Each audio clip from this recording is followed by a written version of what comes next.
welcome to the Fall Podcast NXT Post Show. I'm your host, Liz. I'm joined, as always, by my co-host, Marcus. Hello. It's me. Hello, Marcus. It's you.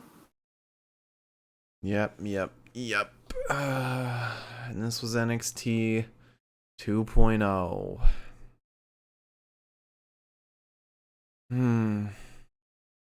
It's getting better. It is. But also, if you're gonna market a show as being all about the ladies, maybe give ladies like majority screen time. That's just me. That's just my. I mean, Loki. they got 20 minutes more than they would have on the main roster. About 10 minutes more than they would have on a regular NXT episode. So you're freezing a lot right now.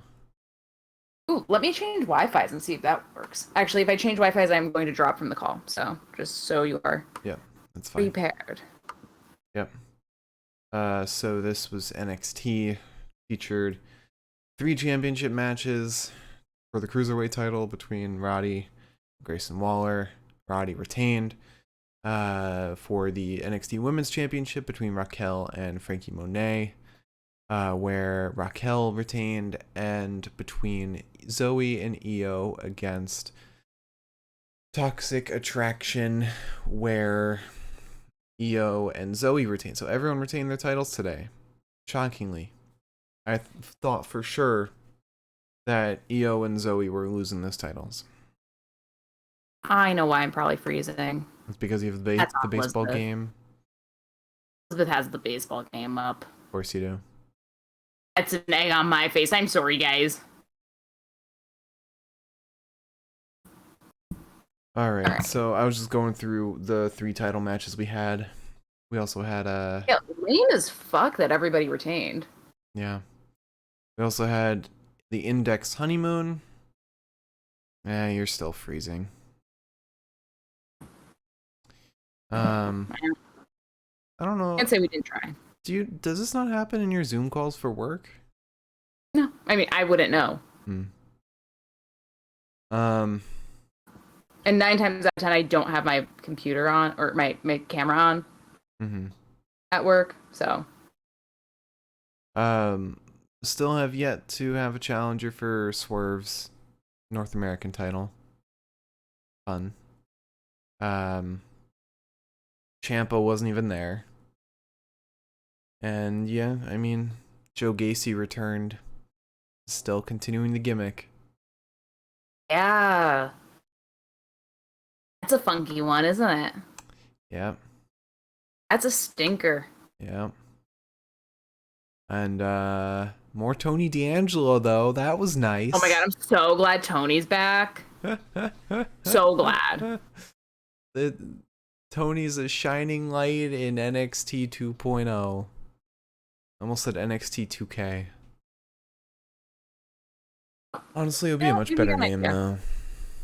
NXT 2K20. 2. All right. I lost you entirely there. Yeah. Yeah. Something's up with a spicy night with the Wi-Fi. Something might be up with your laptop's Wi-Fi adapter or something. No, I mean this never happens in anything besides Discord.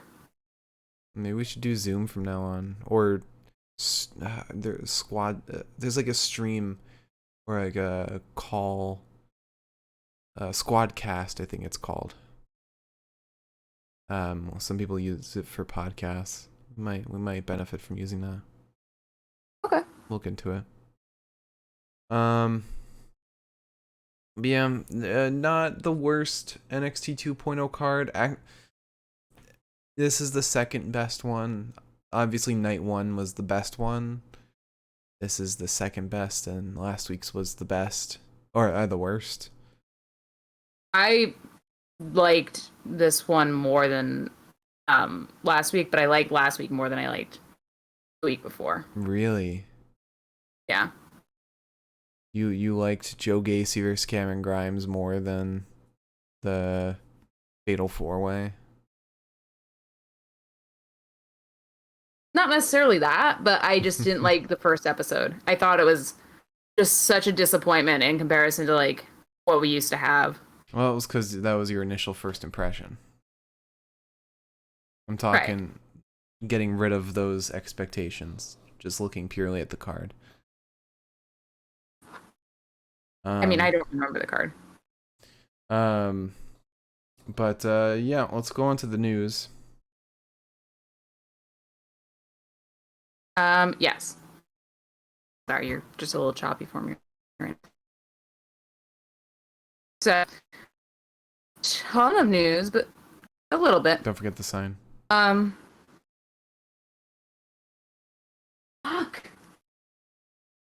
Oh, you're really choppy right now. I don't know what to do. I was having a little bit of difficulty with okay. All right. All right. All right. Ladies, please. I was having a little bit of trouble today at work, but I mean, Zoom usually tells me your internet connection's unstable, and then like it doesn't after a point. Mm-hmm. If it keeps going, it's like disconnect your video or something like that. Mm-hmm. But I don't know. This is an old laptop.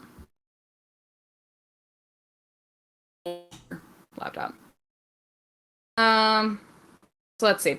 Let's do some non-WWE, non-AEW news. And that is, I keep getting nervous because your camera keeps going black for me. Oh. Yeah, no, like it's not just me to you, it's you to me as well. I think that's you receiving, not me giving. That's pretty bad. I mean, my computer's fine otherwise. I don't have any trouble like with anything else besides Discord. How many windows do you have open? How many Chrome windows do you have? 4. And how many tabs are in each window? Not a ton. Each has like 4 or 5. And none of them are like have like moving parts, so to speak. Oh, you don't need moving parts for Chrome. Chrome will just suck that shit whether it's moving or not. I mean, there's nothing on here that I can really close out of. One's got a recipe and like a disk or a Dropbox. Okay, we can still hear you, so that's what matters at the end of the day. Well, no. It's not really how I want to do the podcast. That is what matters. Yeah, I mean, I just closed out of a bunch of stuff, so we'll see if that works. I'll never see those tabs again, but we'll see how it works. You're skipping out me, so. So Roosh has confirmed that his Ring of Honor contract expires in January, and said that so far they have not discussed contract renewal. He said that he's grateful to Ring of Honor, but also at the same time, he's open to other possibilities, if you will. Interesting to see where he might go. Yeah. And then some AEW news. First things first, there is going to be a Brody Lee documentary that's going to premiere in Rochester tonight, ahead of tomorrow's Dynamite and Rampage tapings. It's going to tell the story of John Huber's life and his career, and talks to stars who worked with him. It's going to be at Movies 10 in Rochester, New York. Yeah, it looks like a really sweet little tribute. And it covers like his whole career. So I think that'll be that would be a fun thing to see if you are in Rochester. Yeah. And I'm sure eventually we will all be able to see it. Yeah. Also, there's like a little bit of a rift going on in what do you call it now? The Pinnacle. first saw it with MJF and Wardlow, where MJF was like yelling at Wardlow, and Wardlow was kind of pissed off about it, and let MJF get beat up by Brian Pillman for a solid couple of minutes.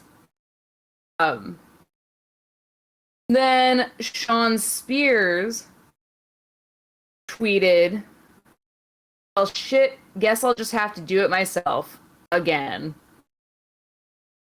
Now, there's nothing saying specifically that that isn't a tweet directed at AEW or whatever, but I just think it's interesting, and I think it ties into the fact that it's not looking too hot for them right now. Just wonder what that is referring to.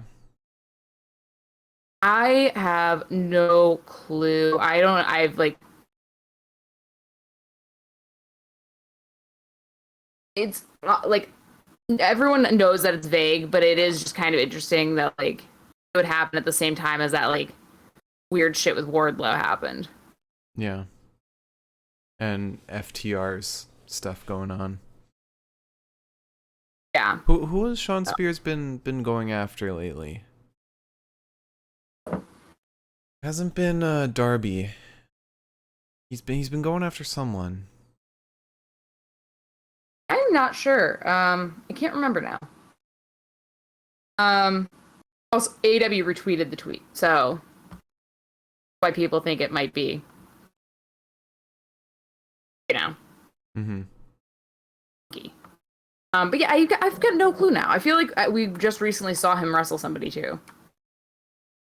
Yeah, he wrestled Jungle Boy? No, it wasn't Jungle Boy.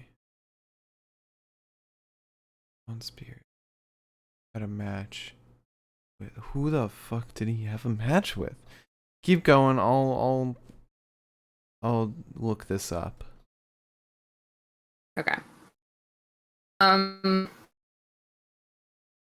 So a fun little thing: Arturo Ruas debuted for AEW Dark tonight. Hell yeah! Which I thought was pretty fucking exciting. I'm glad that he's got something going on. Oh, he had a match. His last match was against Darby Allin on the 15th. Okay, so everybody wants to beat up Darby Allin. Fair enough. He was gonna fight Sting.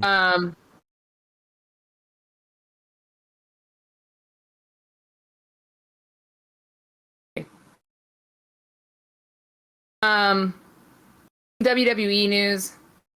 It looks like that major pay-per-view that is being planned for the UK is going to be SummerSlam, which has not been to the UK in a solid fucking minute and a half, I believe. Yeah, SummerSlam 1992 was the last one, I believe, that took place in the UK. So, wow. Maybe pretty we'll exciting. see some NXT UK talent debut there. Probably a big spotlight on Drew McIntyre.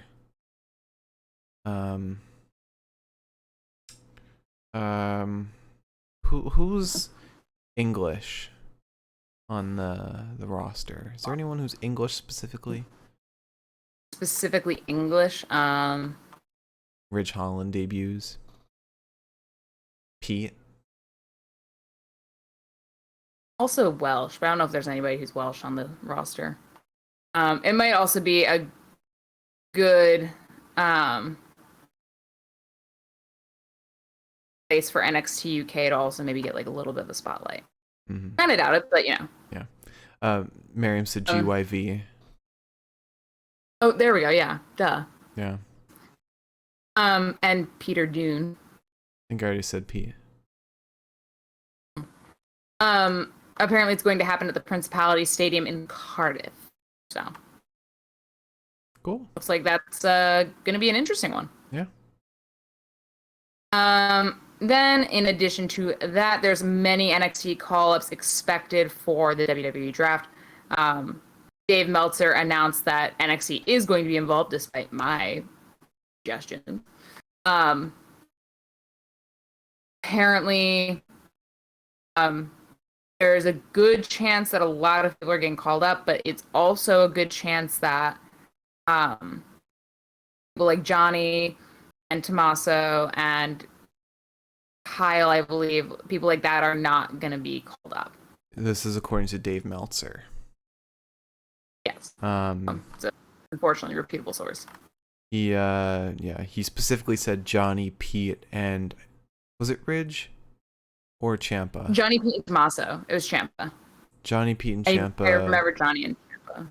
Most likely will not be called up. Most likely. Still, possibility. Yeah. Also, I had a thought going back to SummerSlam real quick. Maybe that's when they'll debut Davey Boy Smith Jr. Maybe wait until then. But he is an indie guy, so he's got the chops. Maybe he'll have like a title match there or something. That's possible. I keep forgetting that he's with WWE. Yeah. That keeps slipping my mind. Last piece of news for the evening is Randy Orton is doing weird shit again. By doing weird shit, I mean Dave Meltzer also spoke about him on the Wrestling Observer News show, whatever the fuck it's called. I guess I should properly say it.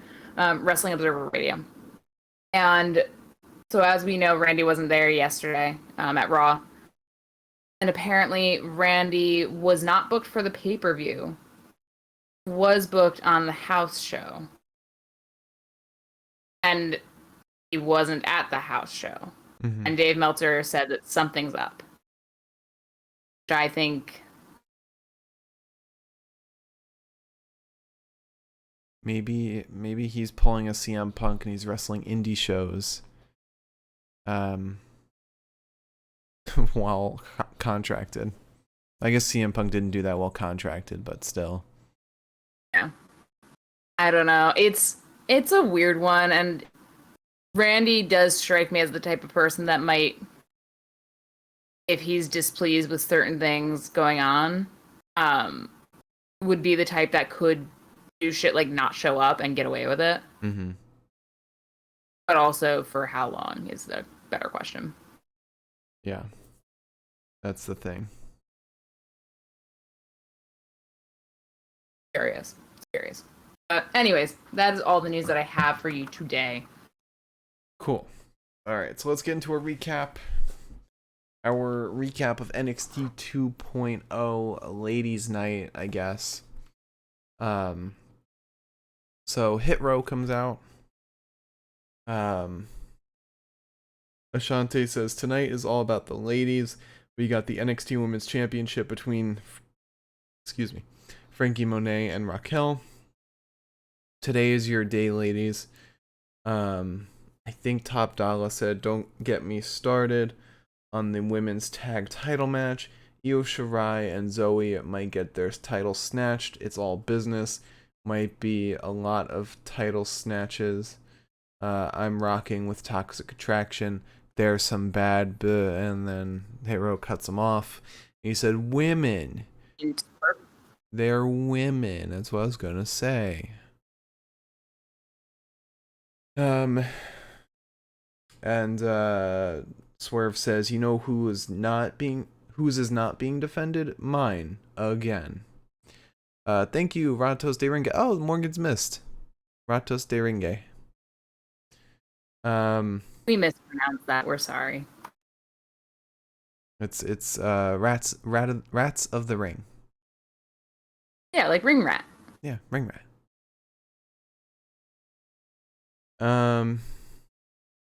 That's because nobody is trying to come for it besides Santos. However, you are getting a Cruiserweight Championship match tonight. Bfab says, bald head Malcolm Bivens, the mastermind. Tonight, no DQ match. The spotlight is on me. I'ma beat the brakes off Elektra like she owes me currency. She's big, but she's not bad. If she's gonna be in the ring with Bfab, she's about to be big mad. And Legato comes out. Oh! He said that's the best pronunciation I've ever heard from people outside of Brazil. Congrats. Oh, thank you. Good job, Mark. Hell yeah. Alright, so then we have Bfab versus Elektra Lopez.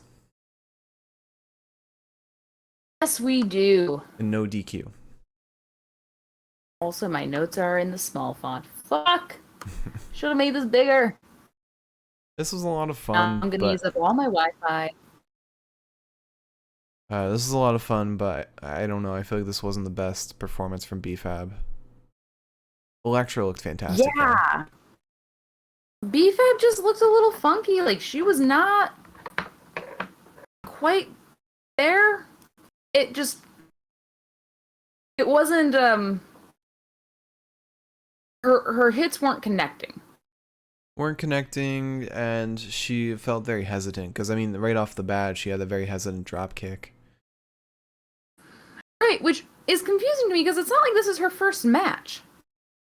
Her only other, like, sanctioned match was against Enhancement Talent, I think last week or 2 weeks ago. Right, but still, that's a match. One way or another. She's wrestled in this ring. Yeah. Against real people. Yeah. So I just... In front of the same crowd. I don't know why today was weird. Yeah. I don't know. So the ladies start brawling ringside. They finally get in the ring, still brawling. Then there's some knees to the midsection of Bfab and a less than stellar scorpion kick from Bfab to Elektra. And then that, exactly what Mark was just talking about, the very hesitant drop kick to Elektra. She stopped herself because she wasn't sure, like, if she should. I don't know. It almost looked like she wasn't sure. I think I don't think it boils down to Bfab's talent. I think it boils down to their chemistry in the ring. I think that something just wasn't really clicking for the two of them. I don't know, because Elektra looked great. Like everything she was doing was popping off.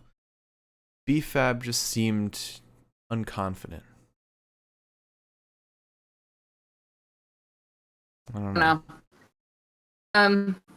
Yeah, so we get the very hesitant dropkick.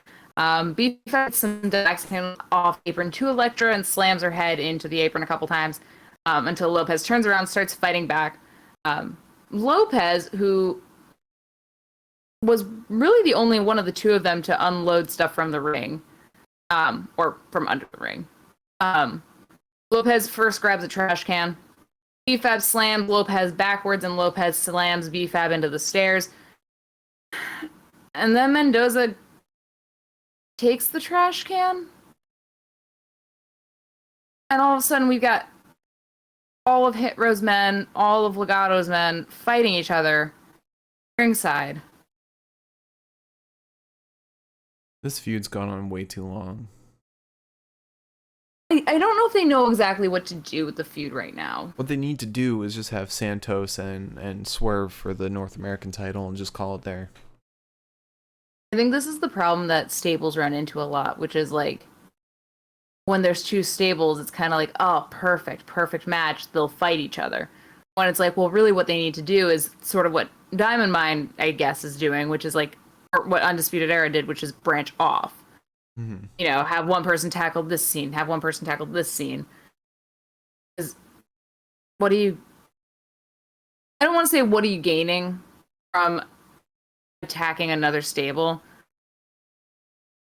but this story has stagnated at this point. Remember, the only reason they collided like this with Legato was just to introduce Hit Row. And then they got stuck. It's like, we don't even have Swerve defending the title against, like, Santos or something. He's been champion for 91 days now and hasn't had a single title defense. Miriam said it's been almost exactly 1 year since Swerve and Ashante and Santos started feuding. The story started TakeOver 31. Oh my god. Wow. That is a long time. For That's one bananas. feud. Long-term booking. This is like an NJPW feud. Just goes on and on and on and on. Years on end. Yes. Oh, it's too early to be yawning. So Lopez gets a table out. Bfab just stomps the damn thing. she tries to take the table. Lopez ends up slamming the table into Bfab's stomach. Um,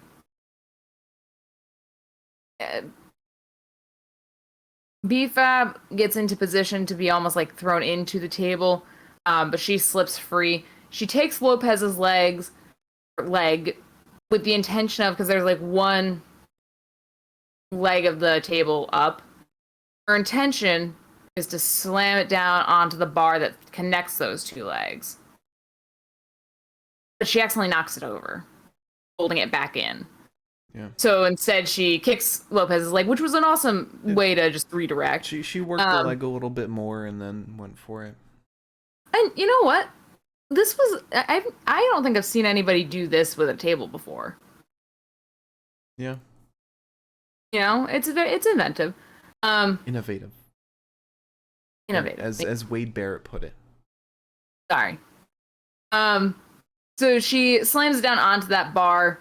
We get back in the ring. Some kendos get brought out. Some chairs get brought out. We get a boot to the stomach of Bfab as Bfab goes to slap Elektra with a chair. Elektra then spine busters Bfab onto one steel chair and then picks her up, spine busters her onto another steel chair. She sets up a chair upside down, and before we can find out what the hell her plan was there, Bfab sends a fist to the stomach of Elektra. She spikes her into the leg of the upturned chair. And then there's a chair to the stomach of Lopez and some kendo sticks to the back of Lopez. Lopez sends Bfab into a chair again, drops her onto a different one. She then power bombs Bfab to finally win.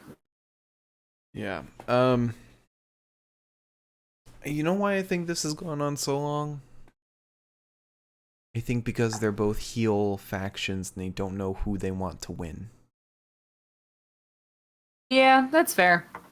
And you know how it's going to come to an end? When whoever has the most people called up in the draft. Because you know someone on one of these teams is going to be taken. Yep. A little nervous about that, but yeah. All right, so then we have the start of the Index honeymoon. Johnny and Candace are spying on them with binoculars. Johnny said they're having good, harmless fun. He said, "Oh, you remember our honeymoon?" And then Indy says, "Come on, sexy Dexy, let's take this to the water." They get in the water. They're, doing what you do at the beach. Indy says, "They're getting a little friendly out there." Johnny says he has a plan. We then see a shark in the water. Dexter picks up Indy, runs away. And then Johnny is revealed to be wearing the shark fin. Morgan Smith said, "I think it's because they were aiming to turn someone, Hit Row probably, and end it in War Games. But now I don't even know if NXT's having pay-per-views anymore." I think War Games is done. That's a question. I don't think War Games fits the new look. That's for fucking sure. Yeah, for sure. I mean, some of these guys will be good for War Game. No, I don't even know. Like War Games takes like you got to be experienced to do that. That's also not. War Games wouldn't work for these people for these two groups because the women would only be able to fight the women, and when you're in a ring that's like connected and it's everybody going after everybody, that's not going to work. And NXT is not going to let a woman get a hit on a man, and they're not going to let a man get a hit on a woman. Right. My thought was just it would be 3-on-3. Maybe each signs one person outside. Like maybe Hit Row signs like who would Carmelo Hayes or something. Since he's gone heel. Maybe Legato grabs Carmelo will do anything. Huh? Carmelo will do anything. Maybe Legato grabs Kevin Owens. or LA Knight. But like you need to be very experienced to do a stipulation like War Games, because it's a very dangerous very dangerous type of match, and if you're not careful, you're gonna get seriously hurt. I mean, the most inexperienced person probably was Pat McAfee, and he had like everyone watching him like a hawk. Yeah. I don't know. So, I don't know. then after that segment, we get this over with early. Somehow Creative managed to slip this in. So we get Joe Gacy. He said, "I am Joe Gacy." The boos started. The wet chant started. Contrary to popular opinion, this is still our safe space.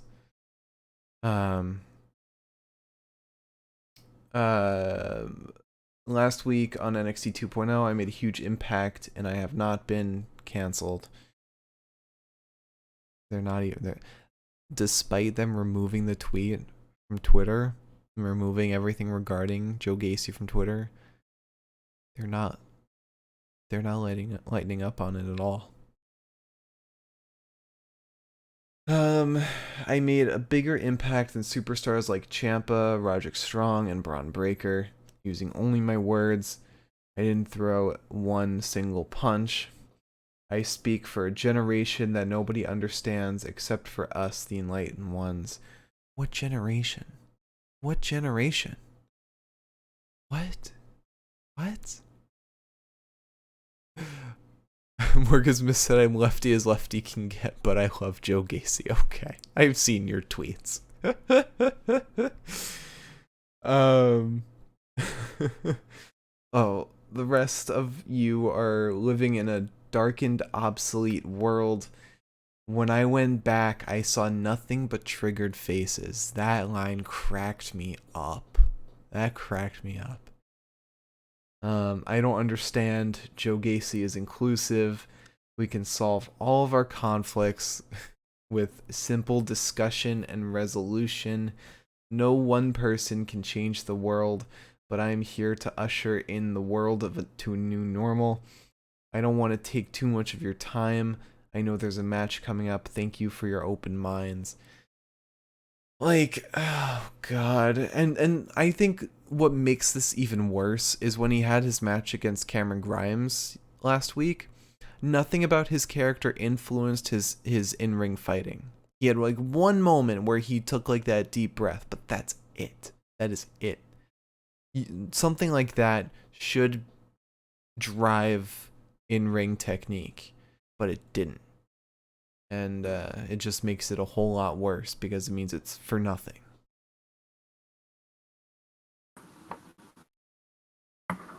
I don't know. I can't.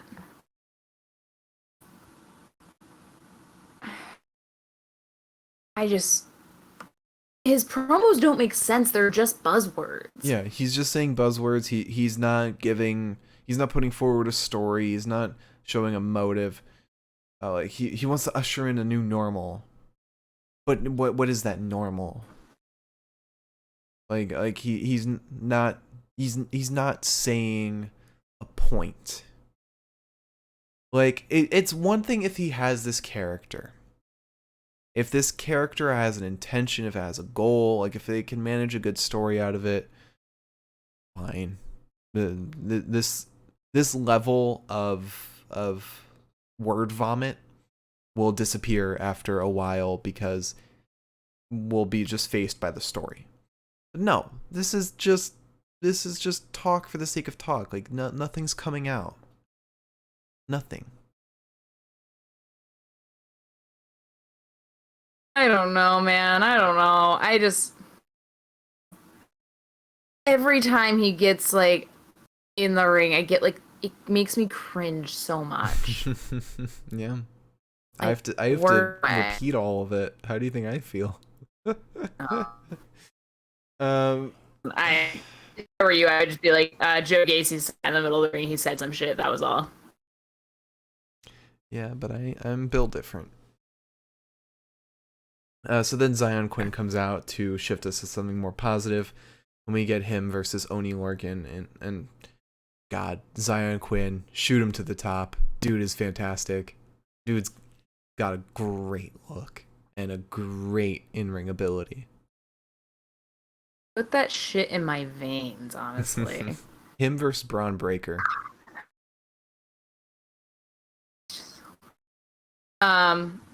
He's such a good wrestler too. Mm-hmm. Like he's like kind of scary in the ring. Yeah. Makes me very stressed out. So Zion sends Oni from the ring, hits him with a spiral uppercut after he gets back in. We get a little ground and pound to Zion and a flapjack to Oni. However, a chop block drops Zion to the ground. Oni gets a headlock on Quinn, hits him with a clubbing blow to his back after he powers out. There's a headbutt to Lorcan that looked like it fucking connected all the way. And a clothesline that turned Oni so inside out, his feet ended up kicking Zion as like he ran through it, which was fucking bizarre to me. Mm-hmm. Then we get an elbow to the stomach of Oni and a Samoan drop, and what Mark described as a drive-by bulldog type thing to Oni to win. Sure. The only downside to Zion Quinn right now for me, I don't want to see Oni be a jobber. Yeah. He went back to 205 Live, which is not good. I don't know, man. I'm pretty upset about this. That's the thing making this harder for me is that like I want to enjoy the new people, but it makes me realize that like the older people are getting like stepped on, basically. Mm-hmm. So I don't know. Yeah. Like LA Knight. Just getting crushed by Braun Breaker. Gonna be crushed by Odyssey Jones next week. Morgan Smith does make a good point about Joe Gacy. I'm happy really because he kept his indie name, so when he gets released, he'll be able to capitalize on his WWE run to get more bookings. Yeah, that's what Alex Zane's doing. Even though he didn't keep his name, he's still capitalizing on his time in WWE. So for some reason my camera's shaking so much. I'm barely moving my desk at all and it is shaking a ton. Calm down. Calm down. I don't know why it's doing that. Yeah. It sucks that that he has this character forced on him right now. Definitely feels like it's forced. I hope it is at least. So after that we get a little video package from Grayson Waller. He says, "I'm a survivor, a risk taker. I saw my chance and I took it. My first singles match in NXT is for the Cruiserweight title. Everyone's gonna know my name, Grayson Waller." I told you this while we were watching. If Grayson Waller had joined NXT like a couple months earlier, he'd be a star. He'd be a star by now.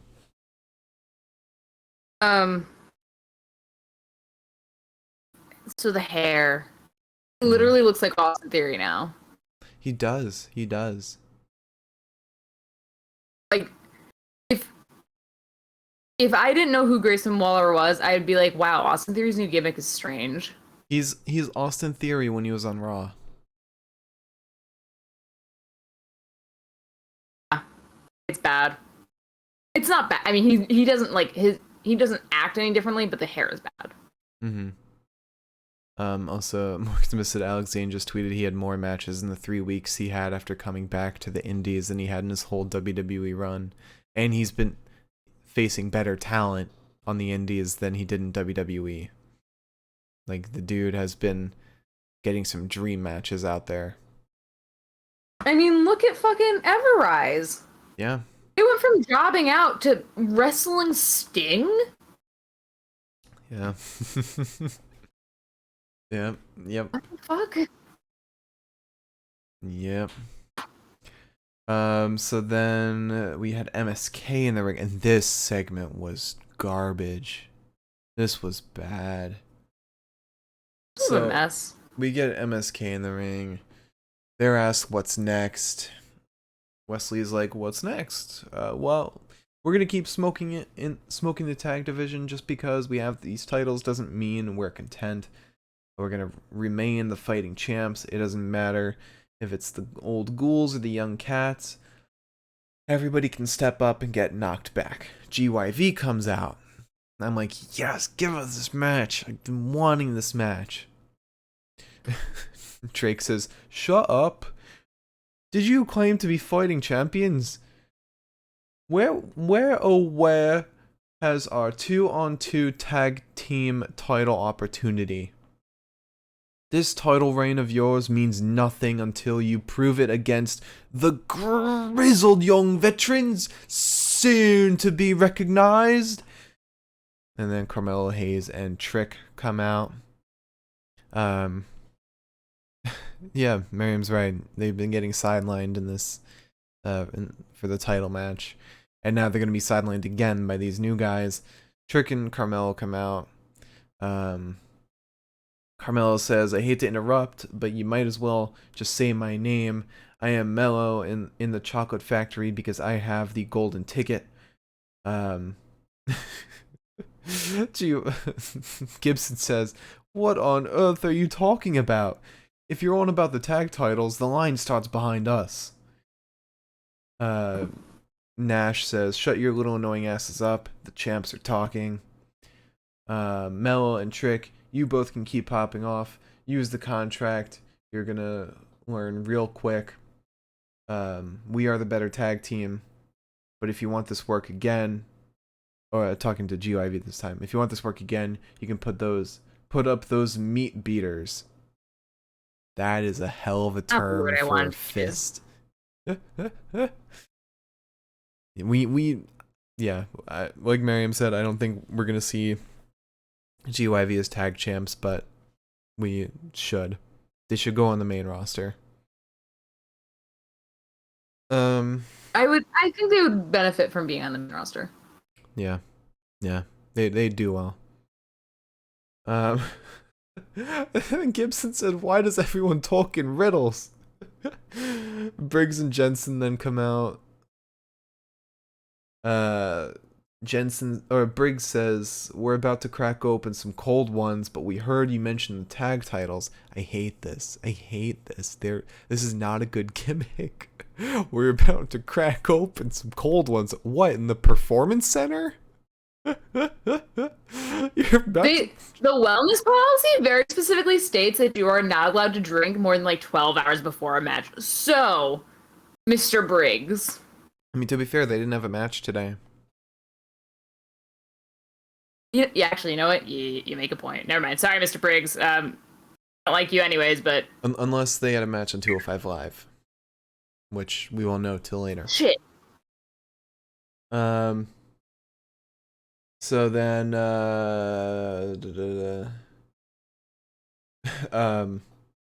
Jensen says, if I remember correctly, I woke up and promised myself the first person to look at me sideways will get popped in the mouth. And he punches Carmelo Hayes. Oh no, he punches Trick.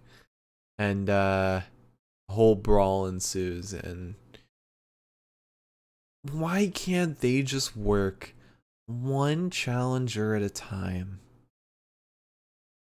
Just pull up the next in line, which at this point, let me pull up my number one contenders list. It's Imperium. Imperium is next in line. The other Europeans, the clean Europeans. Oh, Walter. No, not Walt. The other two. Oh. Yeah. I'm picking up what you're putting down. So then we had an interview with Raquel Gonzalez. She says, Frankie is a good opponent. I'm not overlooking her. She's about to be another name crossed off the list. And then Toxic Attraction walk through. Mandy says, the title looks nice. It will look a lot better on me. And then we get Toxic Attraction. What? No, I mean, you can continue. I'll talk when it's my turn to talk. Okay. We get Toxic Attraction versus Eoshirai and Zoe Stark for the women's tag title. So, Mandy really decided to wet her hair today, huh? It wasn't a good look. It was not a good look. It was not good. Also, Mandy lifted the Anyway. belt, so it's not good for her. Ooh. But it's not a go home, so you never know. All right. So Gigi and Io start the match. There's a head scissors that Io nearly lands. She trips up a little bit. She then rocks Gigi's chip with a drop kick. JC gets in. She gets dropped by Io. Zoe gets in after that. Zoe sweeps the leg of JC. And we get like several small packages. There's an arm drag takedown to Zoe with absolutely no luck. And then a knife edge chop to JC. Zoe then slaps JC Jane so fucking hard. It sounds like a gun going off. It was insane. Yeah. She then hits a weird springboard over the top rope onto JC. JC gets Gigi in. Both women take to the both Zoe and Io take to the air to take out JC and Gigi. I think we went to commercial break. Shirai then went off the post onto JC and Gigi. Gigi, sorry. Let me try that one more time because we didn't. I don't think we went to commercial break. No, we didn't. Yeah. So Gigi nearly damages her entire ass body by going off the post with the intention of hitting Stark, I believe. And then Io does the exact same thing, much smoother, much more successful, landing on both JC and Gigi. We then have a knee strike to the face of Io from Jane and a suplex to Io. Zoe gets in, she clotheslines Jane. There's a kick to the back of Jane and then a suplex that nearly snaps Jane's entire fucking neck. We then get a drop kick to the arm of Jane. Dolan bops in and gets a clothesline to send her out by Zoe. We then have a punch to the face of Zoe, but she then sidesteps a pump kick. Hits Jane with a Death Valley driver, and then a funky over the moonsault that misses, but she lands on her feet, so it doesn't really matter. Io and Gigi get in. There's a powerbomb to Gigi and a 619. Io kicks Jane. She hits a springboard dropkick onto Gigi and then a chin lock on her. Jane then does a weird ass fucking thing. So like the angle we have, if any of you will recall, we were in the corner that's across from the first tag corner. So we're in that corner. We see Io with the chin lock on Gigi. We see like half of their bodies. And then, out of nowhere, Jane just comes in and falls face first onto the ground. With no reason. I mean, what probably happened was Zoe threw her or something, but it was such a funny visual. It was so funny because it wasn't like that happened and then like Vic was like, oh, Zoe just tossed Jane over there. No. Nothing was said. It was so funny. It was so funny. So Shirai gets a double chin lock on both of them. And then Mandy comes around. She puts Jane's boot on the rope to break the hold. Gigi then catches a boot. Oh, Gigi catches Stark, gets there's a boot to the face of Io from Jane. Shit started breaking down a little bit. We get a super kick to Stark, who hits JC with a, I don't know what she calls it for herself, but basically go to sleep. Stark tags Io in. She takes out Gigi ringside. There's a palm strike and a big old moonsault to win from Io to Gigi. So they retain their titles. Yeah, I was about to be real mad because Zoe was fucking killing it in this match, and if she gave that hell of a performance and ended up losing, I'd be so mad. Be so mad. But no, glad they retained. And then we got an You interview know what's with going on? what? Mercury's in retrograde. So then we have an interview with Tommaso Ciampa. He's in his I home, gave you an answer. Give me and he nothing. says, "Thank you for allowing me a moment to respond to Braun Breaker. No denying the kid is something special.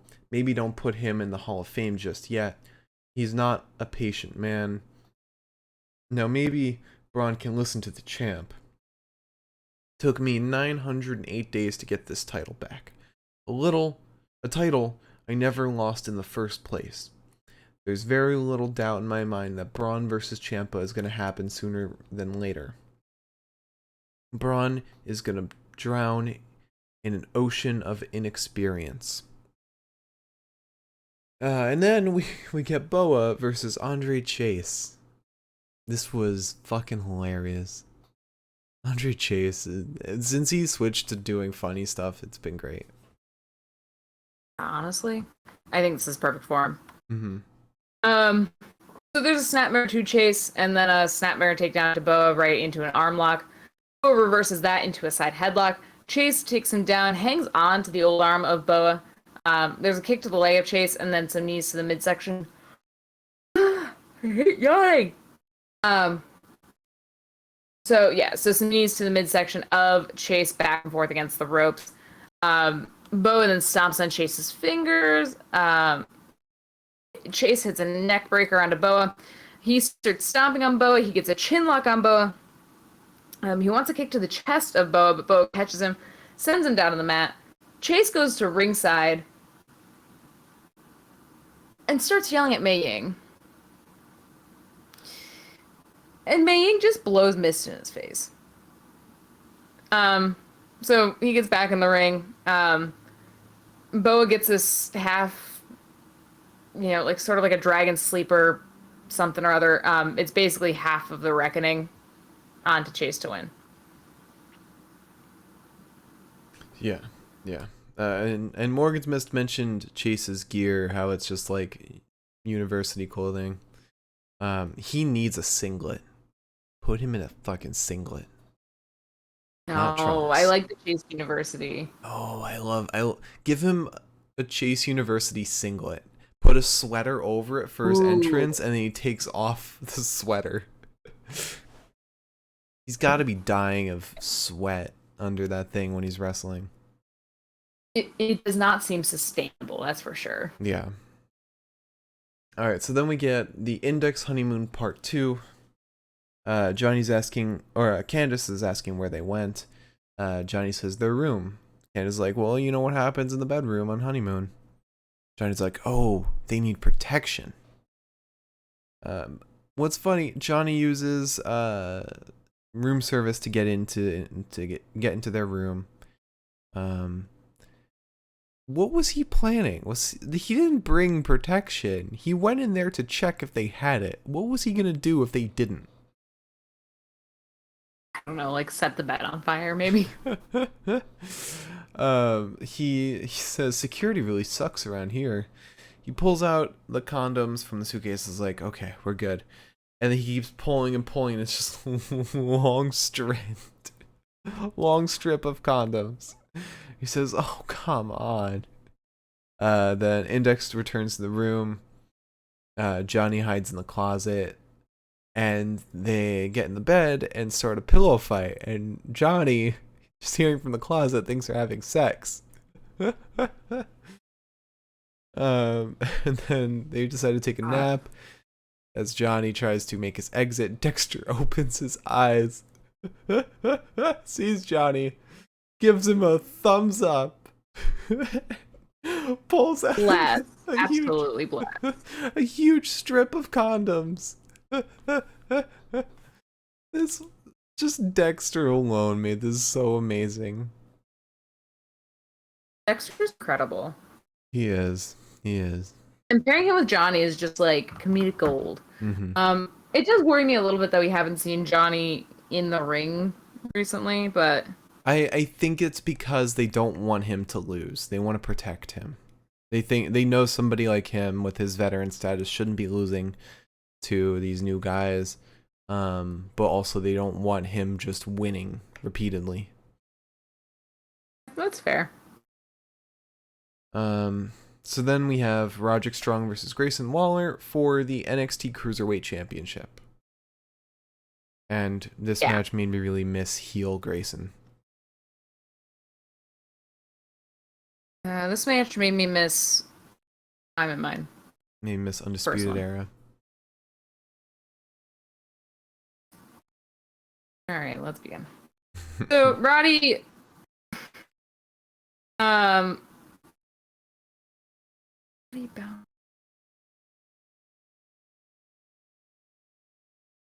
don't know what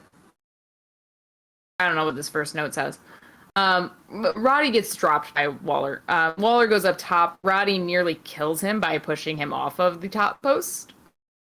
Waller just kind of goes like tumbling down to the ground, goes ribs first into the apron. Which, in terms of like a kayfabe injury, works perfectly because like he went kind of back first on the apron, so like it worked. But I don't know if it was very specifically supposed to be like that. There's some chops to the chest of Waller and the backbreaker to Waller. Roddy wants the abdominal stretch on Grayson, but Grayson fights it off.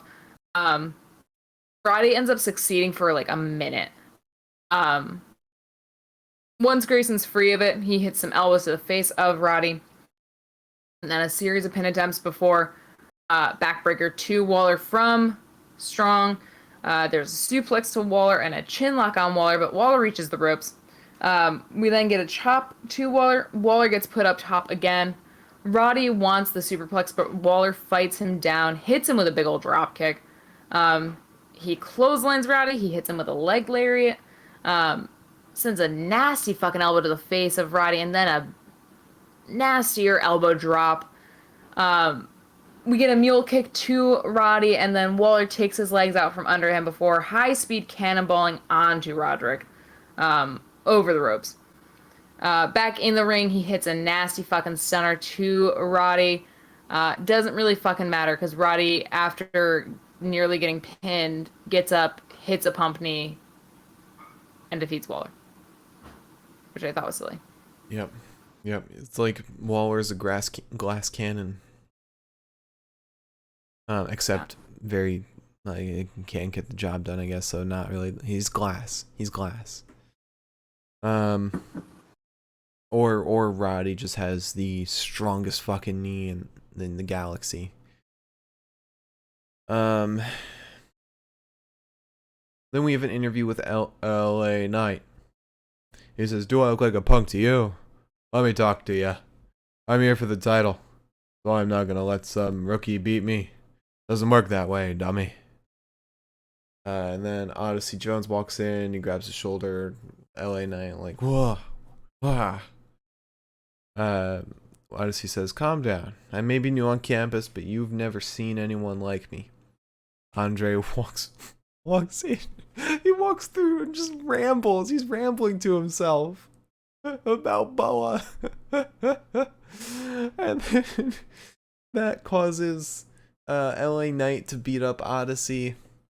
And he says, "Never seen anything like you, huh, dummy?" Yeah.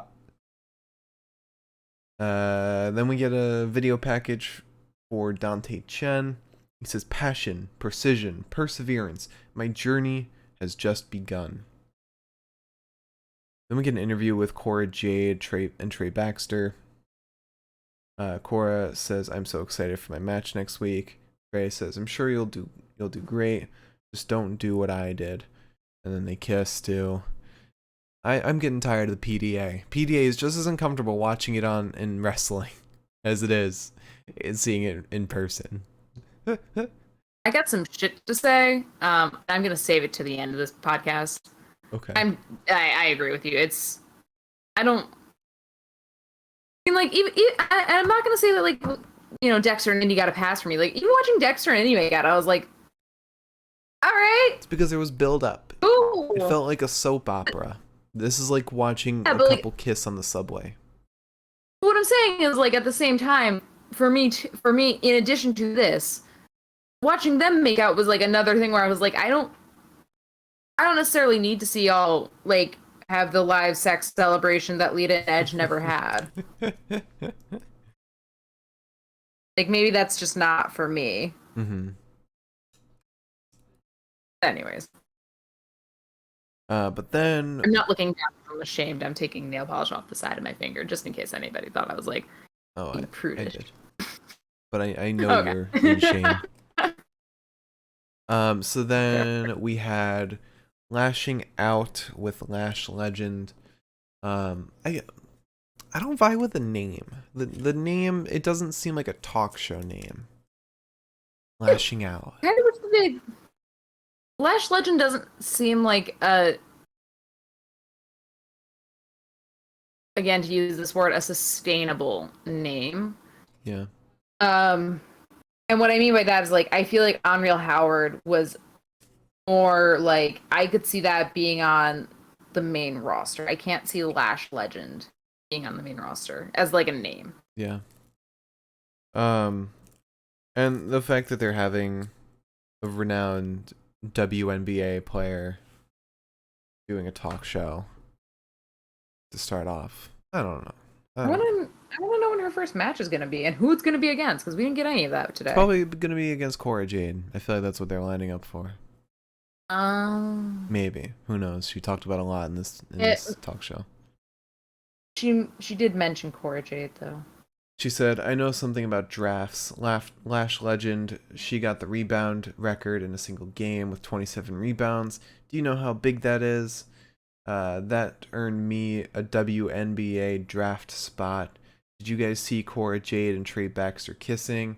Now, Cora Jade, if you want a real man, get you one that looks like this. And she shows Ikamanjiro. That was so funny. Yes, get yourself a man that looks like Ikamanjiro with that great fashion Honestly, sense.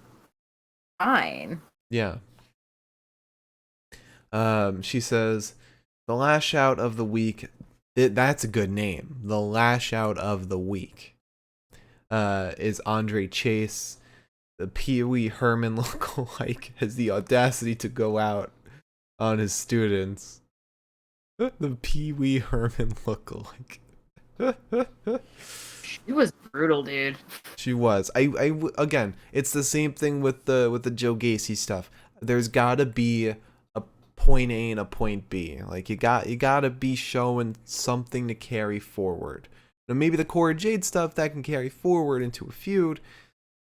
But it didn't. We didn't get like a I don't know, like any kind of personality with her. I guess like, kind of like a gossip talk show host kind of. But nothing regarding wrestling though.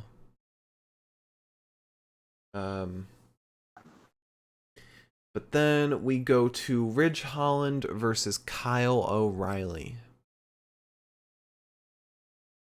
Boy. Not This my is favorite a match. shocker that Kyle won this. So Kyle gets slung into the buckles. He bounces. There's a body crushing submission to Kyle. Oh wait, I fucked up my notes a little bit here. First, Ridge slams the ribs of Kyle into his knees and hits him with two separate suplexes. That's when Kyle gets slung into the buckles. Bounces. It's like tossed into like a waist lock almost, or bear hug. Kyle gets the bell clap to break the hold, gets an inverted face lock on Ridge, and Ridge nearly turns that into a suplex. But Kyle slips down, goes for like a sunset flip bomb, but he can't because Ridge is massive. There's a number of strikes to Ridge, and then a flying punch to him, and a dragon screw. Kyle wants the arm lock on Holland, but Ridge won't let it get locked in. He lifts Kyle, tosses him, gets a boot to the Kyle gets a boot to the face of Ridge, and Ridge hits a huge tilt-a-whirl spinebuster to O'Reilly. He bombs Kyle into the mat. Ridge still can't get the pin though, starting to get a little frustrated. He headbutts Kyle. Kyle ends up chopping Ridge down with a couple of strikes. And then Dainty Ankle Pete comes in and distracts Kyle. But it doesn't quite work to his advantage because Kyle throws Ridge into Pete and like against the ropes basically, and then rolls Ridge up to win. Yeah. Again, very shocking that Kyle got one up. You would think that Ridge would be getting more wins since it seems like he's more of a mainstay in NXT. Yeah. And then we move on to promo of the fucking night. Tony D'Angelo. Oh my fucking god. This fucking guy. My family and friends benefited from goods falling off the docks. If anybody takes more than they should, I get a call and I show up. It's family tradition. He's gonna make someone fucking disappear on TV. I'm wrestling here. Shut the fuck up. When he has his wrestling debut, you gotta end NXT right there. That's like, you can't beat that. That's gonna be the top. If he gets the NXT champion, like his first match should be against Ciampa and win the belt. It should be. Oh man. I'm in love with this dude. He's fucking useless to me. I love him. Oh, this is the worst. If any of y'all were ever like thinking like I should watch The Sopranos, don't worry about it. Just watch his promos. Same difference. Yeah. Essentially. Coming from two people that have watched all of The Sopranos, this is it. Yeah. Tony D'Angelo. Like, the fact that they went with such a typical name too. Tony D'Angelo. We have Tony and we have got Carmella on SmackDown. There you go. Fuck. Carmella's the most beautiful woman in WWE, and Tony D'Angelo's the most beautiful woman in WWE. Somebody book it. And we also got an AJ. We just don't have a Meadow, which is probably fine. Yeah. We'll be good without that one. Do we have a Paul Heyman? Paul Heyman, Paulie. There you go, Paulie.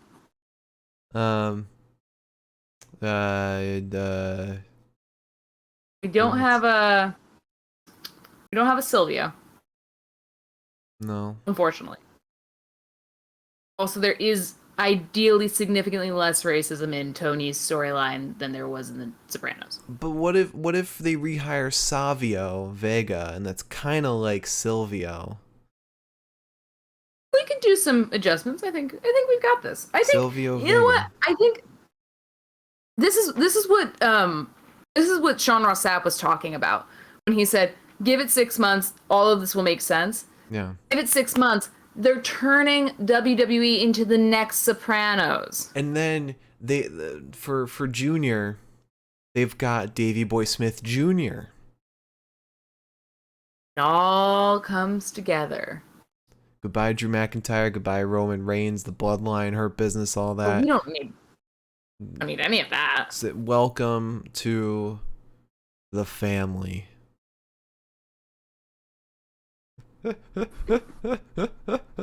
I want one promo with Tony talking about how much he likes baked ziti. I need it. We're gonna make one Italian person very angry. I'm sure of it. I want him to fight fucking like LA Knight and no sell everything. Every match just no sell.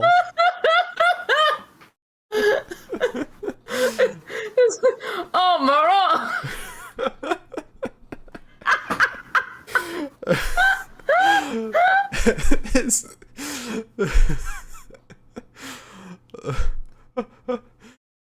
His finisher is like the ball and elbow, but it's called the bada bing.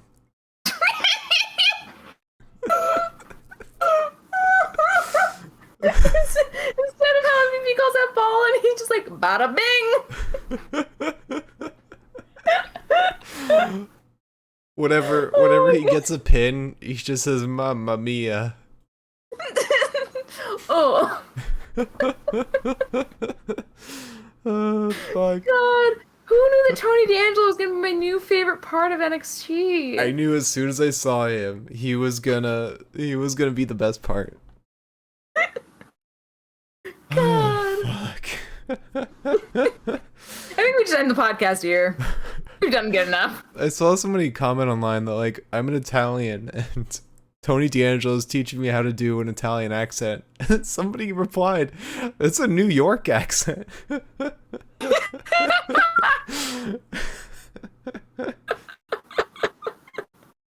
God bless. Oh.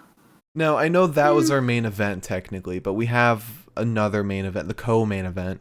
Raquel Gonzalez versus Frankie Monet for the NXT Women's Championship. Man, I was so ready for this one to not be quite as long as Kyle versus Ridge, and I was like, oh boy. It was about seconds longer. I was ready for this match to be good. This was not a good one. Raquel was fine. I don't know if it felt too simple. There was no complexity to it. It just... It felt half-baked. Yeah. You know? Yeah. So, okay. Frankie shows Raquel. There's a mule kick to her chest and a hard takedown into a headlock. Raquel slams Frankie into the ground. Raquel punches Frankie. Frankie slaps Raquel. There's a fallaway slam and a clubbing blow to the back of Frankie and a huge body slam to Frankie. We go ringside. Raquel hits Monet in the back, and Frankie slams Raquel, or pulls Raquel off the stairs by like her hair, slamming her onto the ground, and then shoves her into the apron. There's a boot to the back of Raquel's neck, back in the ring, and Frankie suplexes her. Gets a funky little submission on Raquel, sort of like a surfboard lock. I'm not good at talking today. But that's because Mercury's in retrograde. There's some body scissors to Raquel, and then an elbow back to her. Raquel hits an elbow back to Frankie's head. Frankie hits a knee under the jaw of Raquel. Raquel then catches Monet's leg as she goes to like kick her. Hits her with a clothesline and a back elbow and a boot to the chest. Does like a corkscrew flapjack onto Monet. Monet takes control for a moment, only to be chingono bombed by Gonzalez to lose. I'll wait to see if you have anything to say about this, and then I'll make my comment about tonight's episode. I mean, it was just, like you said, it was half-baked. That's probably the best way to describe it. It didn't feel like there was anything special about this match. It didn't feel like this was, I mean, Frankie Monet, Taya Valkyrie, she's super experienced, and she's definitely got the chops to have a fantastic long bout, and yet they just made it short, simple, straightforward. Like, out of everyone on the women's roster right now, Frankie's probably like the most legit. And this is what you're making? This is what you're cooking up? You postpone this match a week for this? Yeah. I mean, the only other person I could see, I mean, Mandy's calling the next shot, I guess, but I feel like Zoe Starr could probably be the best runner-up right now. Let's see. Zoe would be an interesting option. Let's see who's okay. The top of the ladder right now is Elektra Lopez. Again, this is only like for the past 2 weeks, starting from the past 2 weeks, but Elektra Lopez is the top of the ladder right now. Okay. Yeah. So yeah, my criticism for tonight, real quick, and I'll make this quick, is just that we went into this episode where it was all about the ladies. But the ladies got just about as much wrestling time as the men did, about very rough estimate, about 4 minutes more.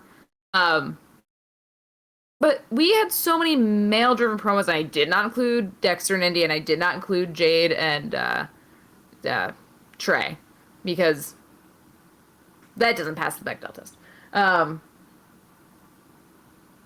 It just, if this is the episode that's all about the ladies, then I don't want to see the ones that aren't about the ladies, which we've had, I guess. I guess I have seen them. Yeah, you have. It's been the others. It's just like, so are the rest of the episodes not about the ladies? Why would they fucking like promote that in the first place? Just don't say anything. People are gonna commend you for having like roughly 20 minutes of in-ring action with the women. It's fine. You don't need to vocalize it. It's just they're patting themselves on the back when they could have just been like, look at these sick fucking matches that we've got lined up. You know, we've got Raquel fighting Frankie, we've got Io and Zoe fighting Gigi and Jane, the JC Jane. They could have like promoted it the same way they promote other episodes where they're just like, holy shit, look at this match. Yeah. But instead they were like, look at us, we did something special that no one else is doing except you guys said that this episode was all about the women and you gave the women the amount of time that the women usually should deserve. Well, look, you did the bare minimum. Look, you gotta make room for Tony D'Angelo at some point.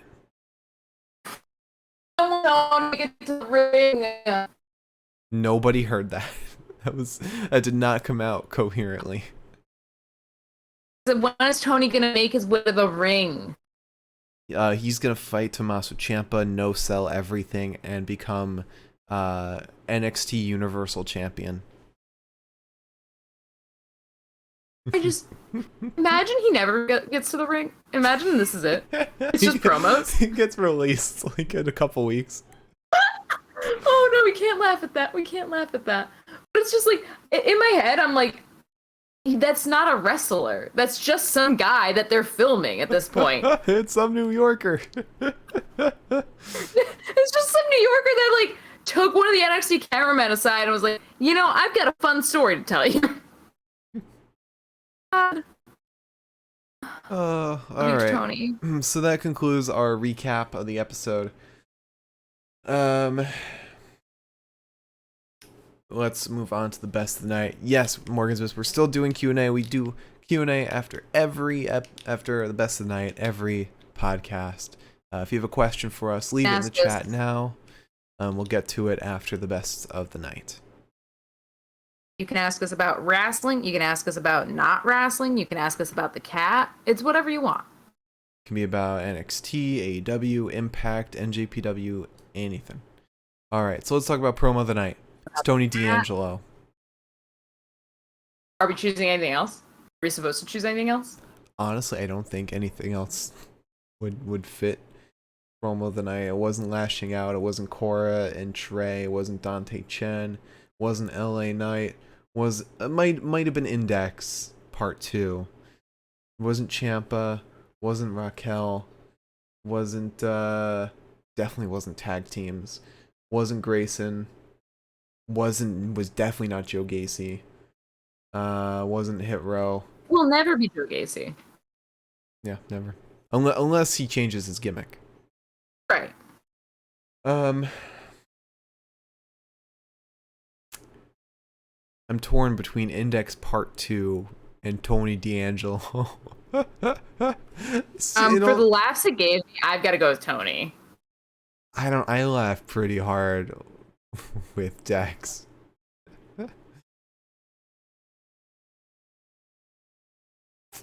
I don't know. I'll let you choose.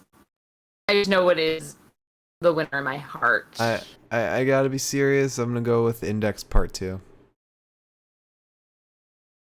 And Tony D'Angelo is hilarious, but it's not intended to be hilarious. You know that for a fact. Like, this is not supposed to be funny. Fine, I'll go with you. Alright, Wrestler of the Night. Tony D'Angelo. Alright, Match of the Night. Yeah. Wrestler of the Night. I think I know who I want to pick. I've got two options, and I feel like you'll agree with either.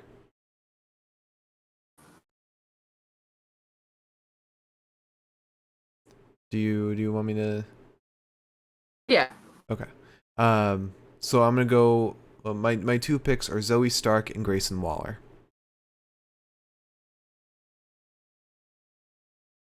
Okay.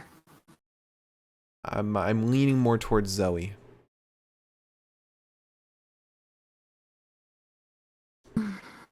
She showed off that difference in their tag team chemistry than how they used to be. Yeah. Okay. Yep.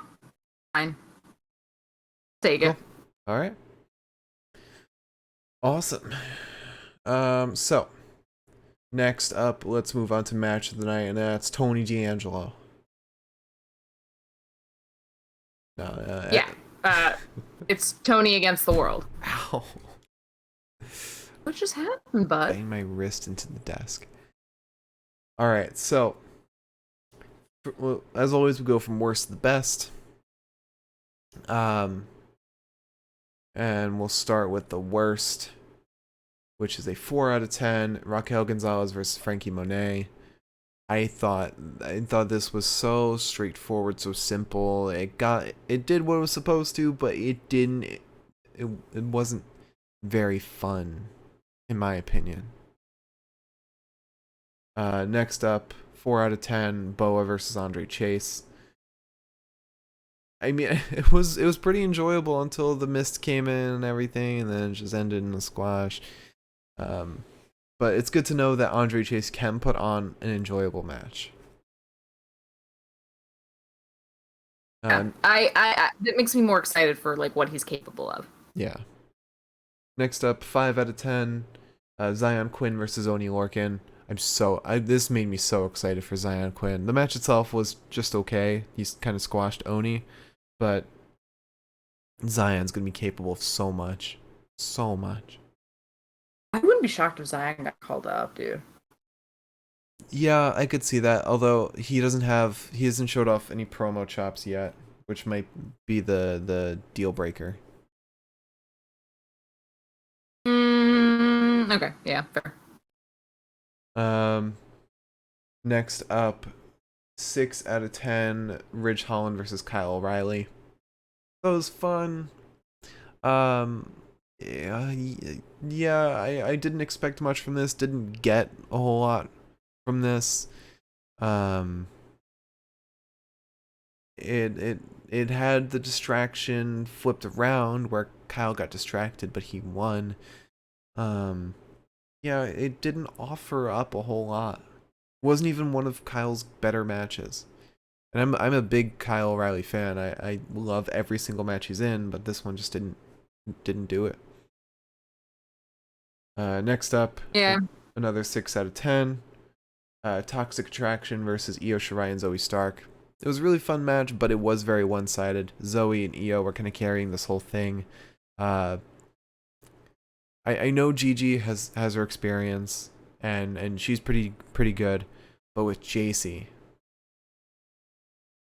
it's not fun watching people learn how to wrestle on TV. It's not fun. It's not good TV. Yeah. Um, And she also had a lot of hesitation in her moves, which yeah. just be remedied by a couple more months of not being in the ring. Yeah, and the same applies to any of these new people that are getting the spotlight now, that don't have backgrounds as wrestlers. It's not enjoyable to watch these people learn how to wrestle. That's why they've been jobbers this whole time, so that they can learn, but they're not the main attraction. All right, so then after that, another 6 out of 10. Bfab versus Elektra Lopez. Again, incredibly one-sided. I very much enjoyed watching Elektra. She is awesome. She's a badass. Bfab, she's green. She's still got a ways to go. She's not bad, but she's got to improve. All right, Yeah. and She just seemed nervous almost. yeah, I could see it. All right, and finally, my pick for match of the night, a 7 out of 10, Roderick Strong versus Grayson Waller. This was a fantastic match. The only thing that hindered it was the dumb ending. How it was just one knee to the head was all that ended Grayson. Yeah, I don't.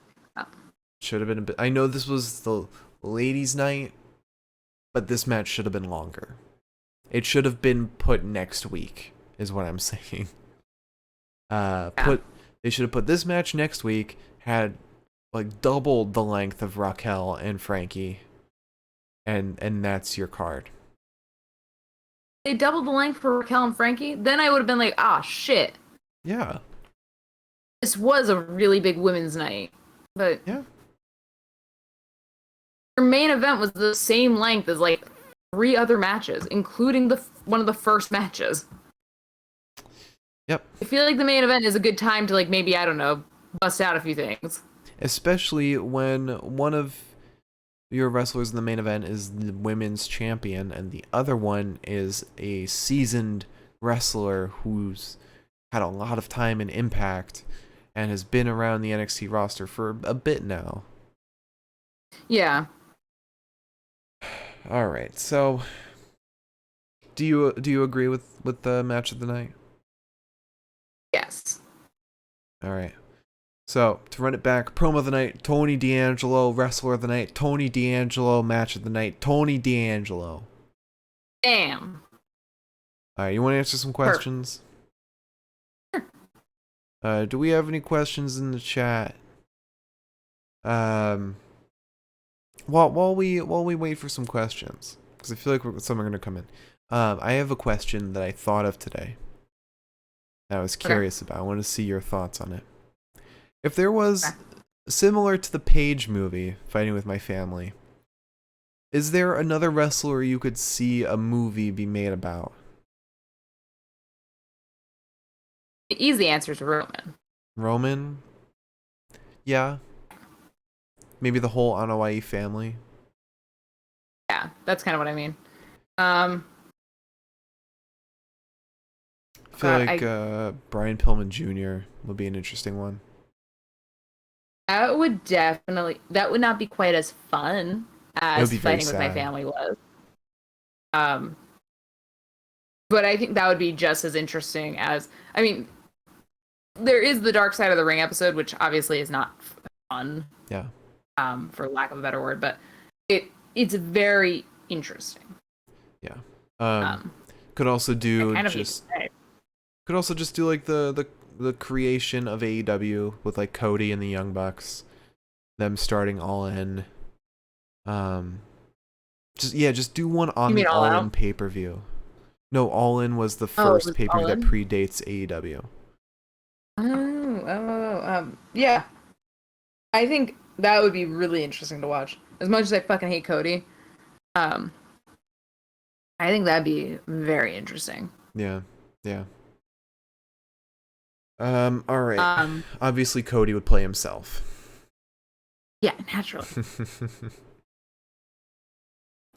All right. So Miriam asked, "Do you guys think MSK fit into this new NXT, or do you think they're being lumped in with the pre-rebranding group because it feels like the opposite in the sense that it feels like they're kind of straddling the line between the two versions?"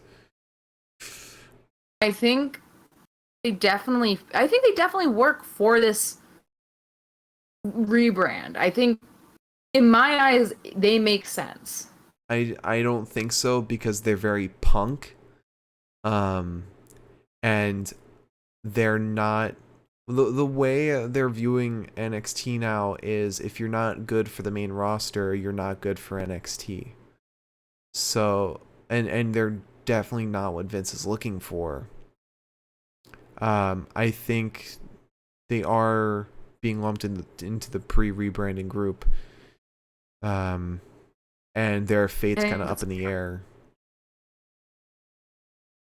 It sucks because like I love watching them. I really enjoy them as a tag team, and I feel like we are not going to have them for much longer. Yeah. and they're incredible. But it would be nice to see them reunite with Trey Miguel. That'd be a lot of fun.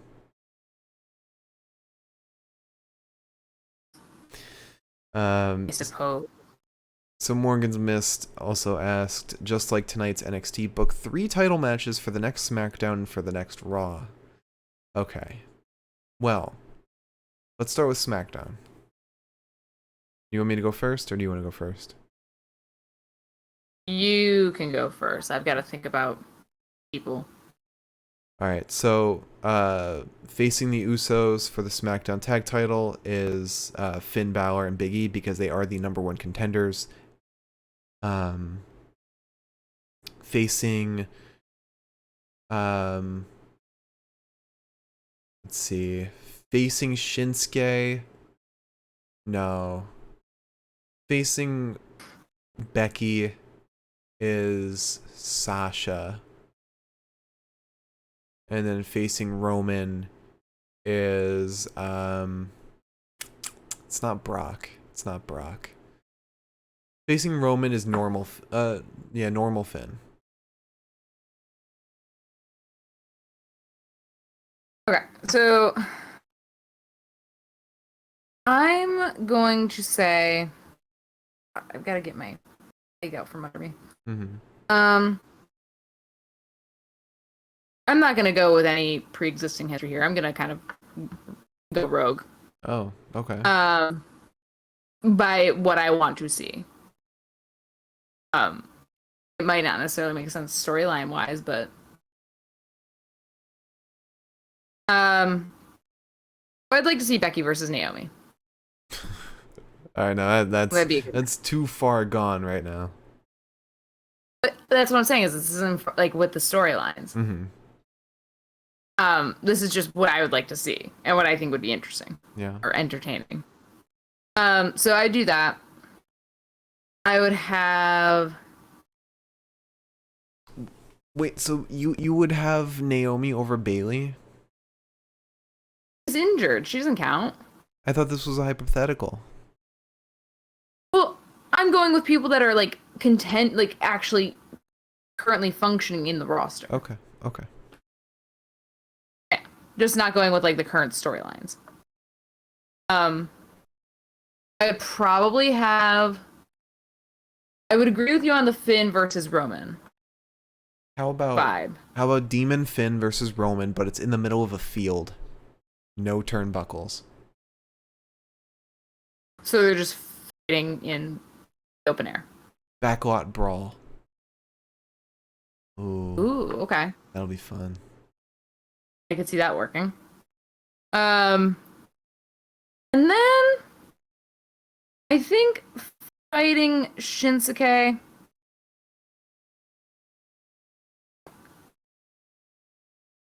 You know what I'd like to see? I'd like to see Dolph Ziggler do something of intrinsic value. Okay. If we're doing fantasy books, then I'll do for tag title. Oh no, for women's tag titles. No. For men's tag titles. I'll do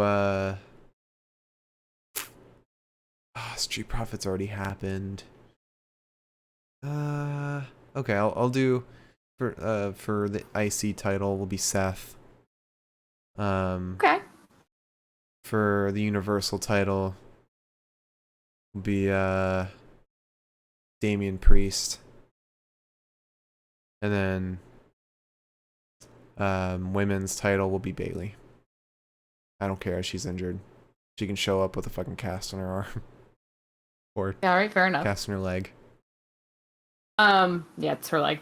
Yeah, the only reason I'm doing fantasy books is because like I feel like there's only one answer really for like the next contender, like the next logical opponent. So yeah. Now Raw.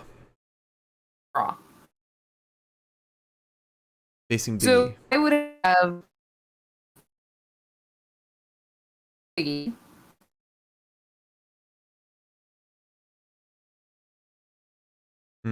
Lost you. What? I lost you for a second there. Said No, something about Big E, and that was the last thing I heard. yeah, I said facing Big E. I don't think I'd have anybody. Hmm. Yeah, I want to have. My first thought was Drew versus Damian. I'd rather have that than Drew versus Big E. Oh, okay.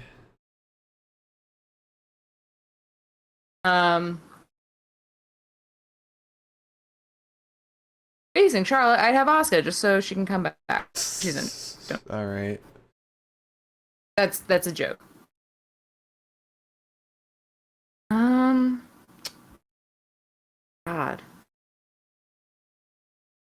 remember fucking Lacey Evans No. and Dana Brooke? What happened to Dana? She lost Mandy and then she lost credibility. Like I'm gonna book against Biggie is AJ. Against Damian is Xavier Woods. And against Charlotte is Shayna Baszler. I was gonna say Shayna versus Charlotte as well. And then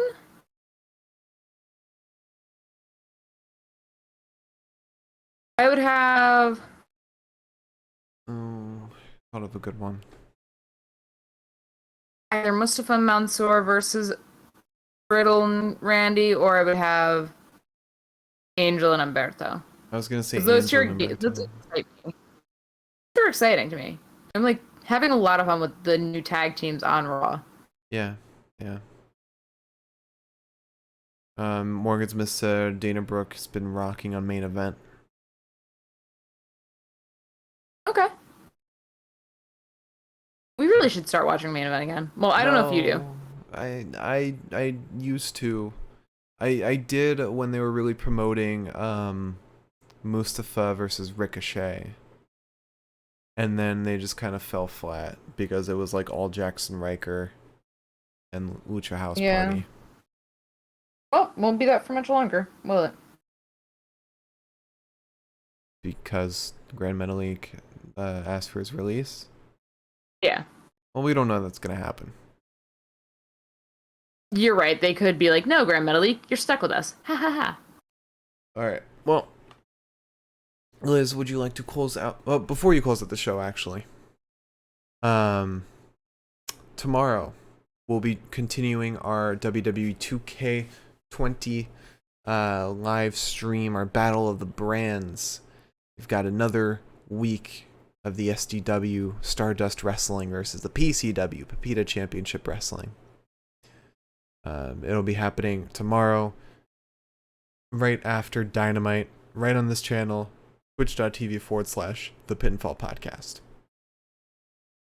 All right. Watch all of my wrestlers get counted out. Yeah, it happens. That's all they're good for. Happens a lot more than you think. Really happened fucking twice last week out of 4 matches, so.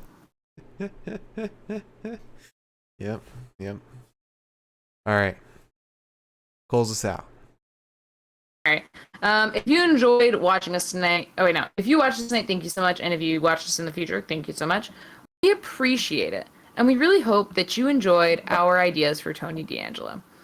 And if you really did enjoy those ideas, we'll be live tomorrow night, like Mark just said. I'm not going to reiterate that.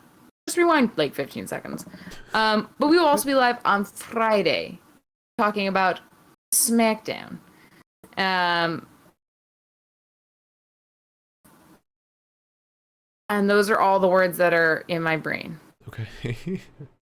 Sorry, the train fell off the tracks really. The train fell off the tracks really hard. It's okay. Thank you all so much for watching. Follow and subscribe. Our YouTube is the Pinfall Podcast. You can see all of our previous episodes there. Stick around on Twitch. We're gonna host somebody. So stick around. We've got the Sweets Live to be hosted. They're doing some 2K19 Rumble stuff. Yee. If you're watching on YouTube, check out our live show, twitch.tv/The Pinfall Podcast. Our Twitter is @Pinfall Podcast. I'm @The Mark Cameron. Liz is @ElizaEline23. Thank you all so much for watching. We'll see you tomorrow for 2K20 Battle of the Brands.